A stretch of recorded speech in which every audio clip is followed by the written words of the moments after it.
The quarter-acre garden plot behind the old Kepler farmhouse had not grown a clean row of anything in 11 years. And everyone in the county who drove past it on Route 9 knew the same three facts about it, without needing to be told. That Harlan Kepler had sprayed it so hard and so often trying to keep the bugs off his tomatoes that the ground had gone the color of ash by August most summers. That the Japanese beetles came back every June anyway, in numbers that made the vines look like they had been run through a shredder. And that nothing anybody had tried in a decade had done a thing to change either fact. The farmhouse behind it had a porch roof caving in on one corner and a chimney that had not drawn smoke since before some of the county's younger farmers were born. Harlan died in March, at the age of 81, and the estate auction was held on the second Saturday of April, cold and bright, with the auctioneer's truck parked crossways in the lane and folding chairs set up in rows on ground still hard from frost. Levi Esch arrived on foot, having tied his horse and buggy at the fence line a quarter-mile down, and he did not go near the equipment or the furniture or the good back 40 that everyone else had come for. He went straight to the garden plot, knelt down at the edge of it in his good black trousers without seeming to notice or care that the ground was wet, and worked a handful of dirt between his fingers for longer than a man usually spends deciding whether dirt is worth having. He did this 3 more times, in 3 more spots,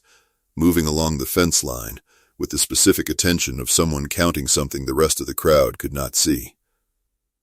When the auctioneer got around to the small separate parcel, the quarter-acre garden and the collapsing outbuildings on it, sold apart from the main farm, because nobody expected serious money for it. Levi raised his hand at $600, and nobody raised it past him.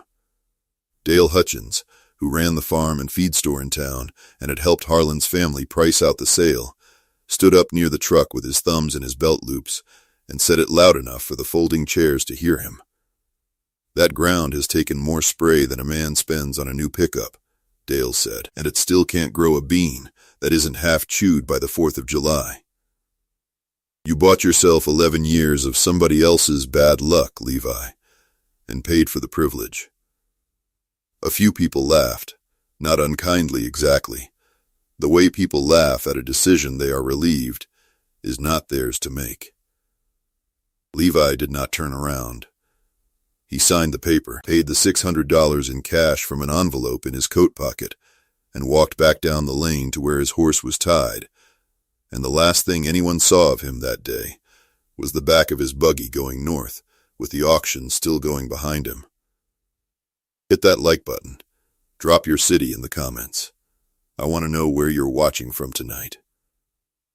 Now, let's begin. Levi Esch was 38 years old that April, and he had spent his whole life within 4 miles of the farmhouse he grew up in, which was not the Kepler place, but his own family's ground, 110 acres of corn, hay, and a small dairy herd 2 miles east on Ridge Road, land that had come down through 3 generations of Esch men before him. He was not a talker. People who had known him 20 years would have described him, if pressed, as a man who answered questions but did not offer opinions, who showed up early to help a neighbor and left before anyone thought to thank him properly, and who had buried his father, Reuben Esch, 3 years earlier after a slow final summer that nobody in the family discussed much past the fact that it had happened. Reuben had been a particular kind of farmer in his own day, known in the district not for the size of his operation, but for the exactness of it. A man who tested his soil before he was told to, who wrote down what he planted and when and what came of it, and who in the late 1960s and early 70s had rented a small piece of ground from a younger Harlan Kepler, the very same quarter-acre garden plot Levi bought at auction 50 years later, and had run what he privately called a demonstration patch on it, working out by trial and careful notation which plantings drew pests away from the food crops, and which ones fed the soil back after the growing was done. When Reuben's lease on that ground ended in 1974, Harlan took the plot back to grow his own vegetables for market, and within a decade he had switched to chemical sprays the way most of the county did, and the careful balance Reuben had built into that dirt over 6 seasons was plowed under and sprayed over until nobody remembered it had ever been anything but ordinary ground. Reuben never spoke of it much to Levi growing up, not in any way that registered as important at the time, just an old man's occasional remark about a garden he used to keep on the Kepler place before Levi was born, offered the way people offer facts about a life that happened before you were old enough to ask questions about it. What Levi did know, because his mother had given it to him the week after the funeral, without much ceremony, was that his father had kept a ledger his whole farming life, a thick cloth-bound book with a cracked spine, and that he had asked, near the end, that it go to Levi and not to his older brother, who had left the farm for construction work in his 20s and had no patience for record-keeping of any kind. Levi had put the ledger on a shelf in his own farmhouse office and had not opened it past the first few pages in 3 years. It was not grief exactly that kept him from it. It was something closer to not being ready to hear his father's voice on a page, which was a different thing than not being ready to hear it out loud, and harder to explain. So he did not try to explain it to anyone, including himself. He opened it the week after the auction, sitting at his kitchen table by lamplight after the evening milking, because he needed to know what he had bought,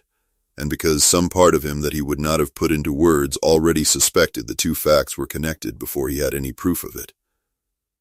The ledger was organized by year, and it took him most of 2 evenings working backward to find the section marked simply Kepler ground, beginning in the spring of 1968 and running 6 seasons to the fall of 1973. His father's handwriting was small, and even, the kind of hand that never wasted a line, and the entries were not diary entries so much as they were records, dates and plantings and counts. But scattered through them, usually at the start of a new season, were longer passages where Reuben had written out what he was thinking and why, as though he understood that the numbers alone would not mean anything to a future reader without the reasoning behind them. On the inside cover of that section, in ink that had gone brown with age but was still perfectly legible, Reuben had written a single passage that Levi read 4 times that first night, and then read again the following morning before chores. A garden does not fail from bugs, it said. It fails from a farmer who fights the bug instead of feeding the ground. Plant something for the pest to eat first, and something for the ground when the eating is done. The dirt remembers longer than the bug does. Levi sat with that for a long while. He was not a man given to sudden certainty, and he did not experience what happened next as a revelation so much as a settling, the way a fence post settles once it has been tamped properly, and stops moving under a hand pushed against it. He understood, reading the rest of that section over the following week, that his father had worked out on that exact ground, 50 years earlier, a method built on 3 plain ideas repeated in different forms through every season's notes. The first was that certain plants draw a pest more strongly than the crop you actually want to protect, so you plant those on purpose, at the edges, and let the pest choose them instead, which the ledger called drawing the fight away, rather than fighting it. The second was that certain plants grown close together confuse or repel the pests that would otherwise find the main crop by smell and by sight, which Reuben had simply called the neighbor trick, since a bean plant next to the wrong neighbor got eaten, and next to the right one mostly did not. The third was that whatever you took out of the ground in a season, you had to put something back in before winter, not with a bag from the feed store, but with a crop grown specifically to be turned under, along with whatever manure a person had on hand, so that the ground went into the cold months richer than it came out of the summer poorer. Bugs go first for the wheat plant. Reuben had written in the margin of the 1970 entry, underlined once, feed the ground, not the bug fight. Levi copied that line onto a scrap of paper and pinned it above his workbench before he had cleared a single row on the Kepler ground, which was, in its way, the first thing he actually did with the place. What he did next, over the last 2 weeks of April, he did before anyone in town had reason to notice he was doing anything at all, which was exactly how he preferred to work.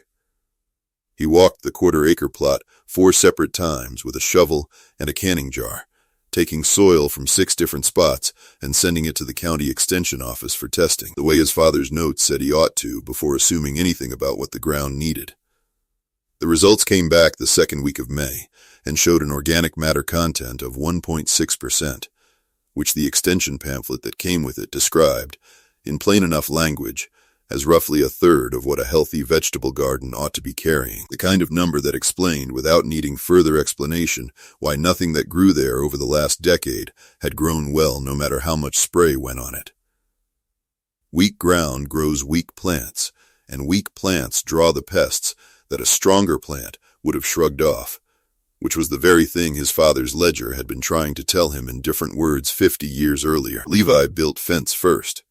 a low woven wire enclosure along the north and west edges, where he intended to run a small flock of geese once the planting was underway, since geese kept loose on new seedlings would eat the seedlings along with the weeds, and a fence that could be opened in stages was part of the plan from the start, rather than an afterthought. He hauled 6 loads of composted manure from his own dairy operation and worked it into the top few inches of the worst third of the plot, the section nearest the old tool shed, where the soil test had come back weakest. He laid out a planting map on the kitchen table, copied loosely from his father's 1969 diagram, adjusted for what seed he could actually get from the local co-op and by mail order, with a wide border of blue Hubbard squash and sunflowers around the outside edge of the vegetable rows, since Reuben's notes were specific that squash bugs and cucumber beetles would go to Hubbard squash before almost anything else planted near it, and a second inner planting of marigold. Dill and nasturtium worked between the tomato and bean rows, since those drew in the small predatory insects that ate aphid and beetle eggs before they had a chance to hatch out into a problem. He seeded 4 rows of buckwheat across the section nearest the shed 2 full weeks before anything else went in, not to harvest it, but to smother the season's first flush of weeds, and to have something ready to turn under by midsummer as green matter for the soil, which his father's notes called, without any romance about it, feeding the ground before you ask it for anything. None of this was visible from the road as anything other than an Amish man working alone on a bad piece of ground with a shovel and a wheelbarrow, which was exactly what it was, and exactly what the town assumed it to be for the first several weeks, before there was anything else to assume. The planting itself went in over the first 10 days of May, borders first the way the map called for, then the inner rows, then the beans and the first lettuce, and by the 3rd week of May, there was enough green showing along Route 9 that people driving past started slowing down out of simple curiosity about what a man was doing on ground everyone agreed was finished. That was around the time the story started moving through Ruth's Diner on Main Street, which had been the town's real gathering place for longer than the diner itself had existed under that particular name, and where Carol Dunmire had worked the counter long enough to have an opinion on every piece of local news that came through the door with a coffee order. Carol said it to Pete Ackerman one Tuesday morning in the last week of May, refilling his cup without being asked. "You hear Levi Esch bought the old Kepler garden." Pete, who farmed 300 acres of corn and soybeans 2 miles from the Kepler place and had sprayed his own ground on a schedule for 20 years without much thinking twice about it, said he had heard, and that his boy Cody had ridden his bike past it and said it looked like somebody was actually trying to grow something out there. Dale Hutchins was 2 stools down, working on a plate of eggs before opening the store, and he did not look up from his plate when he said it. "He'll learn what the rest of us learned," Dale said. "That ground's going to eat every dollar he puts into it and hand him back beetles for his trouble." Carol, who had a habit of repeating whatever the last confident thing said at her counter had been, told the next 3 customers essentially the same version, and by the following week the plot had a nickname going around town, first as Esch's Folly, said mostly by people who had not seen it, and then, once a few more people had driven the mile out of their way to actually look, as the Bug Farm, since from the road all anyone could see yet was a low fence, some green rows, and the memory of 11 years of failure sitting right behind it. Nobody said any of it to Levi's face. Nobody needed to. He heard enough of it second-hand through his own neighbors, delivered without malice the way news travels in a small place, and he did not answer any of it beyond what he told Pete Ackerman directly the one time Pete asked him outright, leaning on the fence one evening while Levi checked the Hubbard squash border for the first beetles of the season. Pete asked him straight out if he thought it would work. Levi thought about it the way he thought about most questions, which was longer than the question usually seemed to require, And then he said, "We'll know by fall," which was not an answer designed to satisfy anyone, and which Pete repeated at the diner the next morning, as though it had been. The setbacks came honestly, and did not wait long to arrive. In the first week of June, cutworms took 31 of the 80 bean seedlings in a single night, cutting them clean at the base the way cutworms do, and Levi found them in the morning, lying flat in 2 rows like something had walked through with a scythe. He replanted from the seed he had held back for exactly this reason, since his father's notes assumed losses in the first weeks as a matter of course, and budgeted seed accordingly. A line in the 1969 entries that read simply, "Plant more than you need the first year. The ground has not learned you yet." A groundhog broke through a weak spot in the wire fence the second week of June and took most of a lettuce row before Levi found the gap and patched it with a section of heavier mesh. And the geese, 6 of them bought as goslings from a hatchery order in April, and moved into the fenced section once they were feathered enough to be useful, proved harder to manage in practice than they had looked on paper, since a goose let into a bed a week too early will eat a seedling as happily as it eats the weeds around it, and Levi lost a short row of young cabbage to an afternoon when he misjudged how hungry they were. He wrote all of it down the way his father had, plainly, with the number and the date, and no editorializing past what the number itself said. June the 4th, 31 bean seedlings lost to cutworm, replanted from reserve. June the 11th, groundhog breach, north fence, lettuce row lost, patched with heavier wire. June the 15th, geese moved into cabbage bed 1 week early, 6 plants lost, will hold them back further next season. There was no self-pity in any of it, and no defensiveness either, which was consistent with everything else about how he worked. A loss recorded honestly was, in his father's ledger, and now in his own, simply information, the same as a gain, and both went into the same book, in the same hand, without either one being made to carry more weight than it had actually earned. The first evidence that the plan was doing what his father's notes said it would do came quietly, in the last week of June, and Levi almost missed the significance of it himself the first time he saw it, because it did not look like victory. It looked like a number on a page. He had started counting beetles on the Hubbard squash border every 3rd day, walking the row slowly in the early morning, while the beetles were still sluggish from the night's cool air,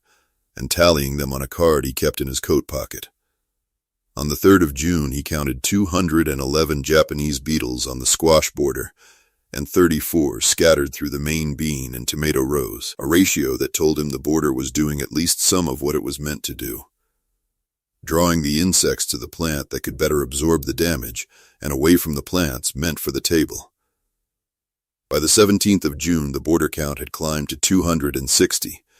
which looked at first like a problem until he understood, rereading his father's notes on the same week 50 years earlier, that a rising border count paired with a falling row count was not a problem at all, but the method working exactly as intended, since the border was doing its job of pulling the pressure away from the crop. The row count on the 17th was 19. By the 8th of July, it was 8. He underlined that number in his own ledger, the 8, the way his father had underlined things in his own hand decades earlier, not with any flourish, just a single line beneath the figure, which was as close as Levi Esch came to celebrating anything. He did not tell anyone in town about the numbers. He did not need to yet. He simply kept counting, kept writing the date and the figure in his even hand beneath his father's even hand 50 pages and 50 years earlier, and let the ground keep doing,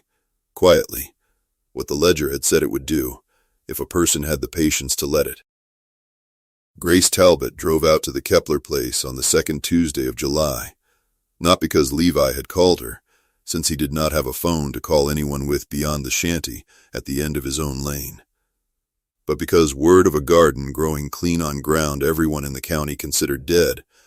had finally reached the extension office through Pete Ackerman, who mentioned it half as a joke to a fertilizer rep who happened to mention it to Grace over a different matter entirely.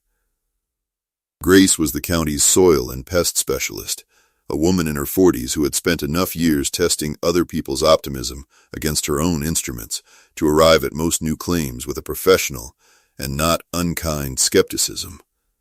And she came out expecting, by her own later admission, to find a garden that looked better than its reputation, but not as good as the rumor. She walked the rows with a clipboard and a hand lens, checking the underside of leaves for egg clusters, counting live beetles against dead and damaged ones, and pulling a fresh soil sample from 3 spots to run against the numbers from Levi's April test. "What are you doing along the border here?" she asked him, kneeling at the Hubbard squash line. Levi explained it in the plain terms his father had used, that the squash drew the beetle away from the tomato and bean rows, that the marigold and the dill in between confused what a bug went looking for by smell, and that the geese kept the grass and early weeds down so nothing extra was competing the plants for water or feeding pests looking for cover. She asked if he had numbers. Levi handed her the card from his coat pocket without comment. 3 weeks of dated beetle counts in 2 columns,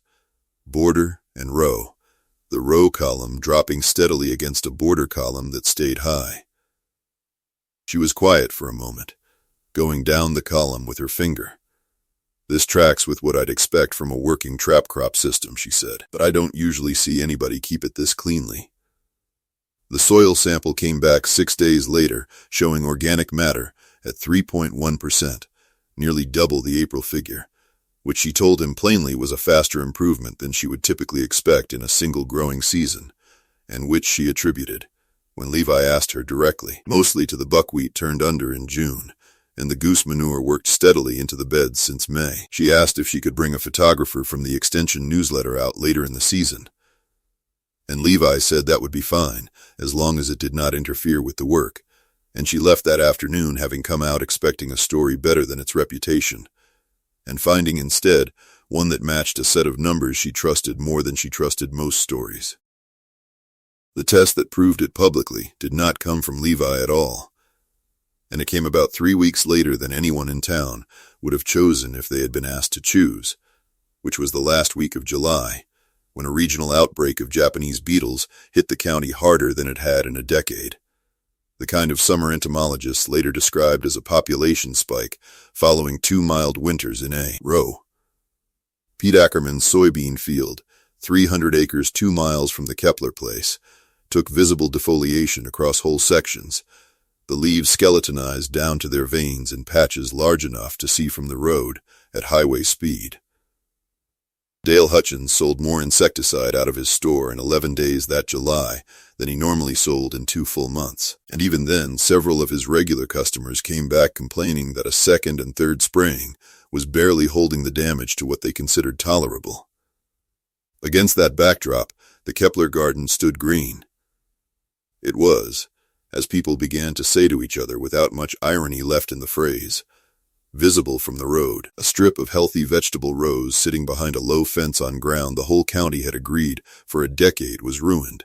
while established, well-sprayed farms 2 and 3 miles away were losing leaf cover in the same 3 weeks. Travelers slowed down on Route 9 that had never slowed down for the Kepler place before. Grace Talbot came back a second time, unscheduled, specifically because the extension office was fielding calls that month about the beetle spike, and her own department wanted a documented example of an alternative approach holding up under real pressure rather than under favorable conditions. And what she found, walking the rows again in the last days of July, was a beetle count on the border still elevated, still doing its job of absorbing the pressure, and a row count inside the vegetable beds that had not moved past single digits even during the worst week of the regional outbreak.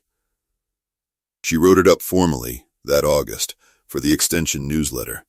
not as an opinion piece, but as a field observation, with numbers attached. The April soil test against the July soil test, the border counts against the row counts, week over week, the same numbers Levi had already been keeping in his coat pocket since June, now confirmed against her own instruments and put into a form other farmers in the county could read and, if they chose to, use. Dale Hutchins came out to the Kepler place himself in the second week of August, which nobody expected, including Levi.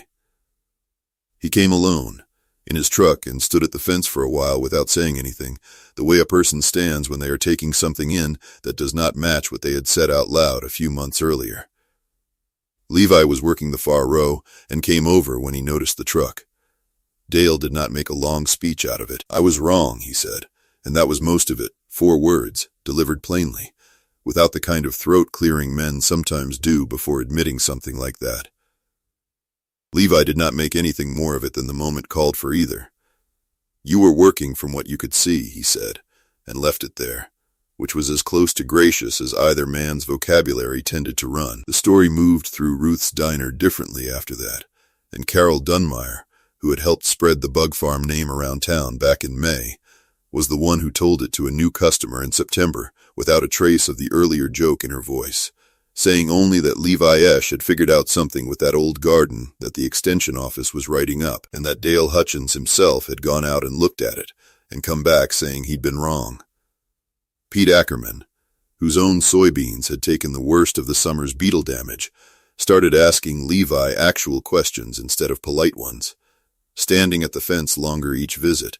taking in how the border planting was laid out and where the geese were penned, and when the buckwheat had gone in. Frank Duval drove up from the regional co-op distribution office in early September, having heard about the garden through Grace Talbot's newsletter piece, which had been picked up and passed along by a produce buyer who knew a produce buyer. The way useful information travels once it has numbers attached to it instead of just a reputation. He walked the rows with Levi in the cooling light of a September afternoon, tasting a tomato off the vine, checking a few leaves for spray residue he did not find, and asking about volume, about what a season like this one could reliably produce if it were managed the same way going forward. He offered a standing contract that afternoon, a set price for whatever the quarter acre could produce weekly through the co-op's regional accounts, restaurants and grocers in 3 counties who paid a premium for produce grown without regular chemical spraying, and who wanted the volume documented enough to put a story behind it on a shelf card. Levi listened to the whole offer, and then told him, plainly, that he would sell what the quarter acre produced, but would not be expanding the plot to meet a larger order, since the geese, the border planting, and the fall cover crop only worked as well as they did, because the ground was small enough for one man to walk every 3rd day with a hand lens and a tally card, and a bigger operation would mean either hiring on help he did not yet trust to do it right or letting the counting slip, and he was not willing to trade the second for the first. Frank Duval had heard plenty of farmers turn down more money than they were offered, but rarely with that particular reasoning behind it, and he told Levi the standing offer would remain open at whatever volume the quarter acre could honestly produce, which Levi accepted as it stood. By October, the buckwheat planted in the shed corner back in April had been cut and turned under twice more through the season, joined that fall by a full planting of clover across the whole quarter acre. Once the last of the tomatoes and beans had come off the vine, the geese moved to graze it down ahead of the turning. Their manure worked into ground that Grace Talbot's final soil test that month showed at 3.9% organic matter, more than double what it had carried in April and higher, she told him, than most of the actively farmed vegetable ground she tested anywhere in the county that year.